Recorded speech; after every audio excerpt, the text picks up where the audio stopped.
Hoje a gente tem mais informações a respeito do caso desse empresário. A família do empresário se pronunciou. A família do empresário Rogério Saladino, que acabou matando a policial civil e depois morreu na troca de tiros com um colega dela, divulgou uma nota dizendo que ele era uma pessoa do bem e criticando a Secretaria de Segurança Pública de São Paulo, que acabou divulgando informações a respeito dele. A família diz que Saladino pensou que a abordagem dos policiais era um assalto.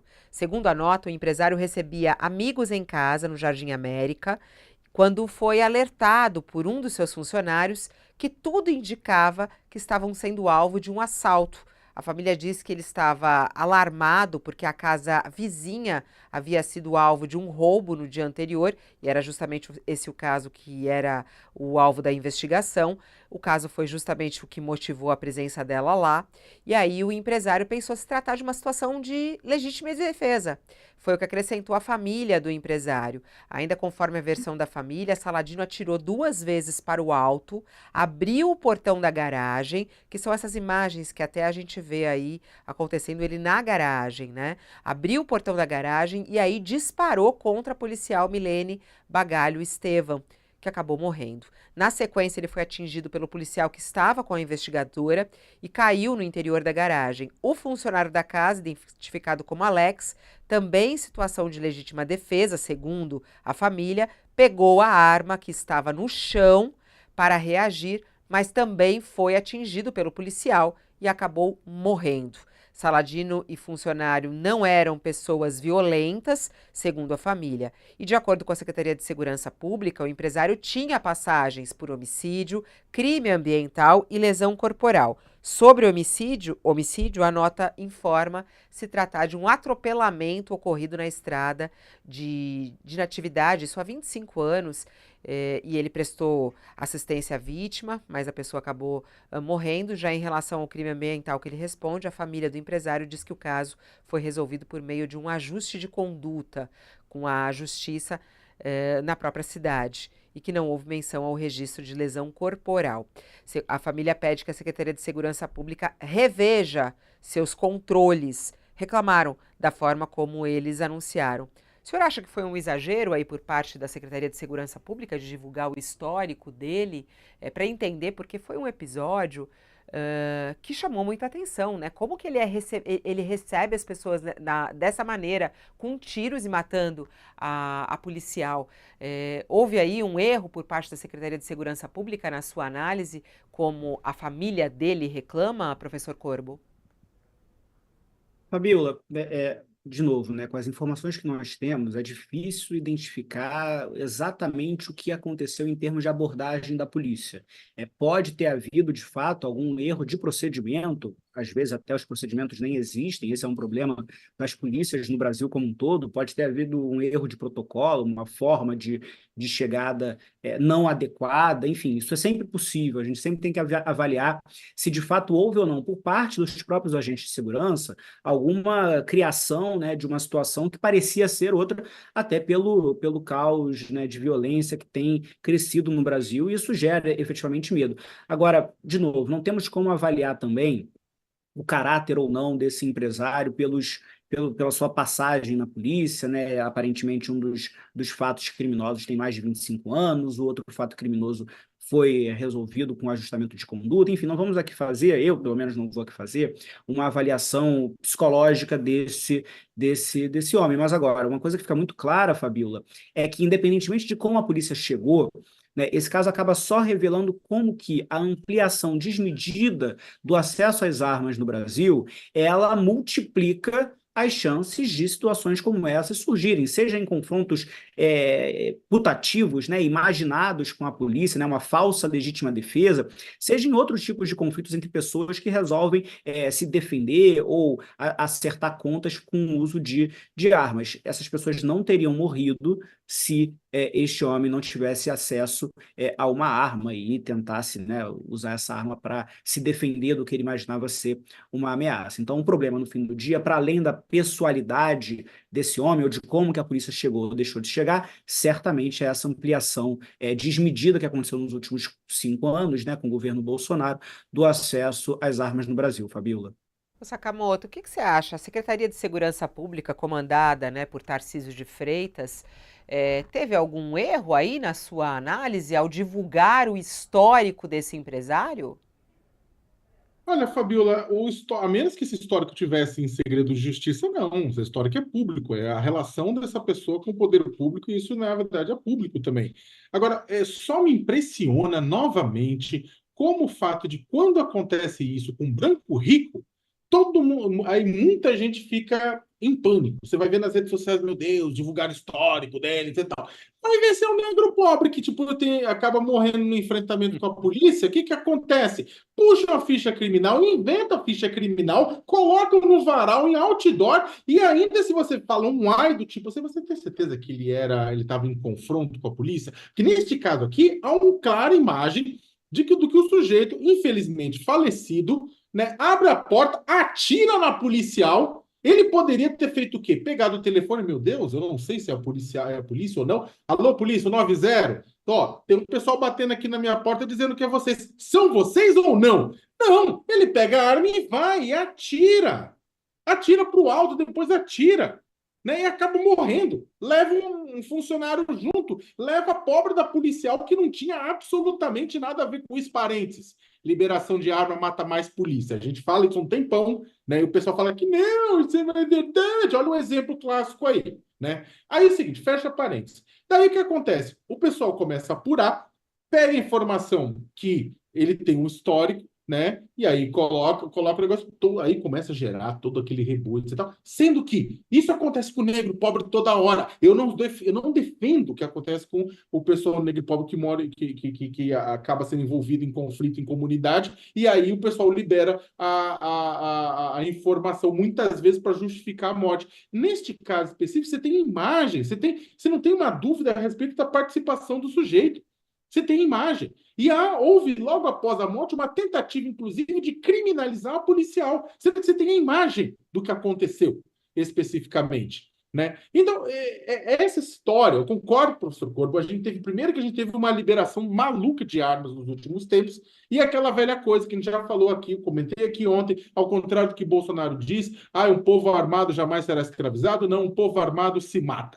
Agora, tem um ponto interessante, que é a família do empresário, meus pêsames a ela não tem, a família não tem culpa nenhuma, né, do que aconteceu, mas a família do empresário vai e diz, não, ele era uma pessoa de bem.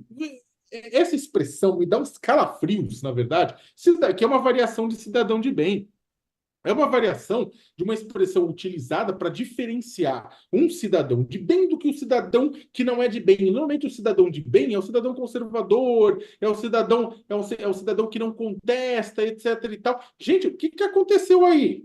Que cena é que essa cena, Fabiola, ela me chocou num nível que a pessoa, olha só, ele entra, olha lá, atira, né? Atira e depois sai correndo, né? E, tipo, ou seja, justiça com ele está tentando resolver com as próprias mãos. Não é que houve uma invasão da casa, né? Isso me choca. E aí você tenta vender a imagem dele, falando, não, ele é um cidadão de bem, que é aquela expressão utilizada exatamente por movimentos ultraconservadores para tentar separá-los do restante da sociedade, né? Se o cidadão de bem faz isso, então eu não quero ser um cidadão de bem, né? Eu quero ser, na verdade, qualquer outra coisa, né? O fato é o seguinte, acho que esse caso ele é didático, só para terminar. É didático do que você não tem que fazer. Tipo, teve uma abordagem como essa, você que mora num bairro rico, o DP do Jardins é do lado. É do lado. Liga lá, tenha dúvida nenhuma que a viatura vai chegar muito mais rápido se for no Capão Redondo do que se for no meu Campo Limpo. Não tenha dúvida nenhuma. Então, liga para a polícia. 2, armas na mão de pessoas que não têm condições. O Exército, que era responsável, agora está ligando para a Polícia Federal, mas o Exército, que era responsável por controlar a arma, né, não foi capaz. Inundou a arma. Pessoas tipo, que eram capazes psicologicamente de portar uma arma, agora tem arma. O PCC comprou arma como caçador, atirador e colecionador. Né? Mas eu acho que 3, essa questão, né, que se coloca a respeito da simbologia de tudo isso. E isso, na verdade, impressiona, sabe? De tentar e colocar, não, pera lá, esta pessoa não pode ser tratada como qualquer um. Ela é qualquer um, como qualquer cidadão. né? E esse é o ponto. Ou a gente garante que todos os cidadãos deste país, inclusive negro e pobre da periferia, tenham um tratamento específico em situações como essa, ou a gente, tipo, na verdade, fala assim, olha, isso aqui vale para todo mundo. Aconteceu no mesmo, só para terminar, aconteceu agora com o Cariani.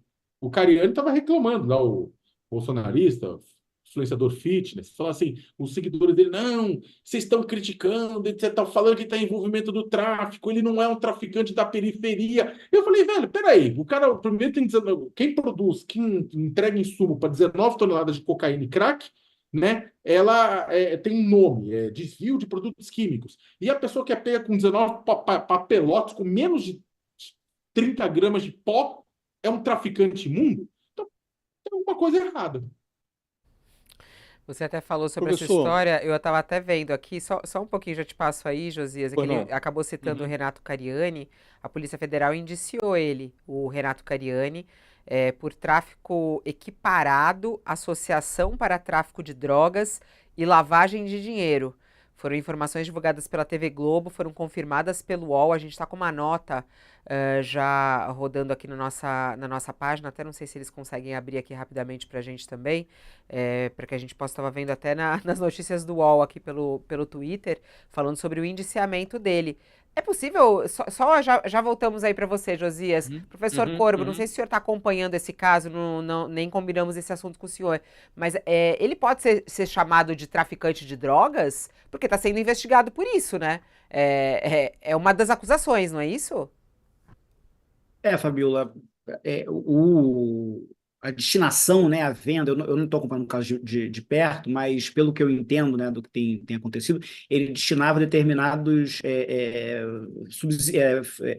materiais, né, materiais para confecção de drogas. E esse tipo de venda, né, de materiais farmacêuticos, insumos, né, que servem para o uso de drogas, ele é equiparado aos crimes de tráfico de drogas, né, que são vários crimes, vários verbos diferentes, portar, fabricar, produzir, vender, etc, etc. Tudo isso é tráfico de drogas. De modo que se ele for condenado, né, no fim do dia, o que é, né, um traficante de drogas? É quem incide no crime de tráfico de drogas. Ele seria, de fato, equiparado a esse tipo de criminoso, se vier a ser constatado que, de fato, ele fez o que os indícios parecem indicar que ele fez, Fabiola. Mas como eu não estou acompanhando de tão perto, eu não consigo dizer exatamente o que está acontecendo Sim. hoje na evolução desse caso. Vai lá, Josias. Não, eu queria aproveitar os conhecimentos jurídicos do professor, naquele caso do confronto na residência do empresário Rogério Saladino. De acordo com o boletim de ocorrência, ele se apresentou como um CAC, caçador, atirador, colecionador de armas. Uma das armas, uma pistola 45, foi justamente a arma que alvejou, que matou a policial Milene Bagalho. O que eu lhe pergunto, professor, nós estamos numa cena em que a policial não é caça. O tiro não ocorreu num estande de tiro. E as armas não eram armas de colecionador, estavam ali em pleno uso, né? E, para complicar, diz a ocorrência que uma das armas, justamente essa que matou a policial, ela está irregular. Isso tudo pode ser levado em conta na hora da formação da culpa ou não? Josias, isso tudo pode ser levado em conta. É, num caso, né, semelhante a esse, né, na hora de averiguar a culpa. Isso tudo demonstra, na verdade, uma série de fatores. O primeiro é como que o conceito de CAC ele foi completamente distorcido nos últimos anos, né? Caçador, atirador, colecionador, que foi, na verdade, a via de escape do governo Bolsonaro para ampliar o acesso a armas, né? Basicamente, o acesso a armas ele era restrito a algumas categorias de pessoas, uma delas é o colecionador, o caçador, bastava, basicamente, né, ou praticamente, se filiar a um clube de tiros e você imediatamente conseguiria o acesso à compra de armas, né? Se dizendo, CAC. Então, em primeiro lugar, como você bem apontou, não estávamos num estande de tiro, a policial, ninguém ali era caça, isso só mostra que, na verdade, estava se usando esse elemento, né, essa figura do CAC, para liberar geral no acesso às armas, gerando esse tipo de situação. A arma estava irregular. Isso demonstra que os mecanismos de fiscalização do porte de armas, eles continuam muito fracos, né? Houve uma organização do governo federal, inclusive existe uma previsão agora de